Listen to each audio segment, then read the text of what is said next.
ఇక డీటెయిల్స్ చూస్తే సంగారెడ్డి పట్టణంలో మున్సిపల్ ఎన్నికల పోలింగ్ సందర్భంగా ఉద్రిక్తత చోటు చేసుకుంది. పట్టణంలోని 34వ వార్డు పోలింగ్ కేంద్రం వద్ద విధుల్లో ఉన్న సీఐ కాంగ్రెస్ అభ్యర్థి గల్ల పట్టుకున్నారని ఆరోపిస్తూ TPCC working president Jaggareddy polling కేంద్రం వద్దకు చేరుకున్నారు. సీఐపై చర్యలు తీసుకోవాలని ఆయన డిమాండ్ చేశారు. పోలింగ్ ఆపేస్తామంటూ బూత్లోకి దూసుకెళ్లే ప్రయత్నం చేశారు. ఈ క్రమంలో పోలీసులు జగ్గారెడ్డికి మధ్య వాగ్వాదం తోపులాట చోటు చేసుకుంది.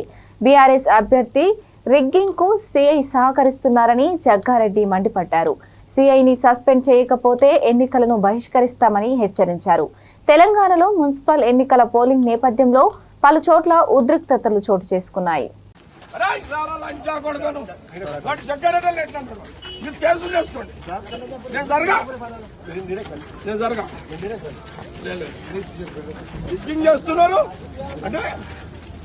రిగ్గింగ్ చేస్తున్నారని అడ్డు చెప్తే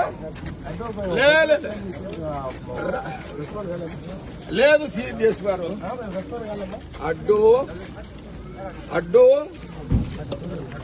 వాడు అవతలోడు రిగ్గింగ్ చేస్తున్నాడని చెప్తే నా క్యాండిడేట్ గల్లబట్టి నొక్కింది. సిఐ శివకుమార్ రావాలి. అసలు వాడు మగవాడైతే రావాలి. ఏమన్నా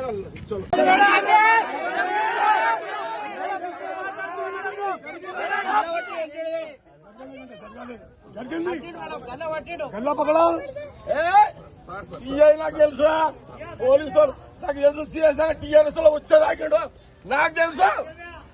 నీకు సంగతి నాకు తెలియదా? నేను అపోజిషన్ లో ఉన్నదాకి ఇటువ నేను మీరు అనుకుంటున్నామేమో. చెప్తా అంటే చెప్పుకోపో అంటుంది సార్. చెప్పుకోపో అన్నాడు.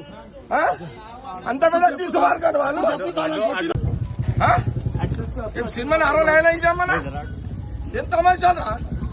నేను 26 ఏళ్ళ కదా రాలే ఫీల్డ్కి. నేను బూత్లోకి రాక 26 ఏళ్ళు అయింది.